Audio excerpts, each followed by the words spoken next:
Trending ngayon sa mundo ng showbiz ang isang blind item na mabilis na kumalat sa social media kung saan sinasabing may isang sikat na aktor ang umano'y nag-propose na sa kanyang ka-love team. Dahil sa mga pahiwatig at detalye, maraming netizens ang agad na nagturo kay na Kim Chiat Paula Avellino bilang tinutukoy sa naturang blind item. Ayon sa mga kumakalat na haka-haka, tila swak umano sa dalawa mga clues na ibinigay. Mula sa kasikatan ng kanilang tambalan hanggang sa kanilang madalas na pagsasama sa mga proyekto. Dahil dito, lalong uminit ang diskusyon online, kung saan marami ang nagtatag sa tambalang Kim Pao at nagtatanong kung may katotohanan nga ba ang balita. Gayunpaman, hanggang sa kasalukuyan ay nananatiling walang kumpirmasyon mula kina Kim at Paolo tungkol sa naturang issue. Wala ring anumang pahayag mula sa kanilang kampo na magpapatunay sa sinasabing proposal. Dahilan upang manatili itong isang espekulasyon sa ngayon.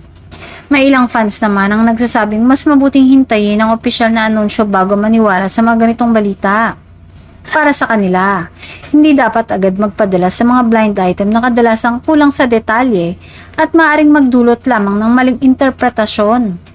Sa kabila nito, hindi maikakaila na patuloy na sinusubaybayan ng publiko ang bawat galaw ng dalawa. Dahil sa kanilang on-screen chemistry at natural na closeness, maraming umaasang may mas malalim na ugnayan ang namamagitan sa kanila. Sa ngayon, nananatiling palaisipan kung may katotohanan nga bang usap-usapan. Hanggang walang opisyal na kumpirmasyon, ang umano'y proposal ay mananatiling isang intriguing na chismis na patuloy na pinag-uusapan ng mga netizens.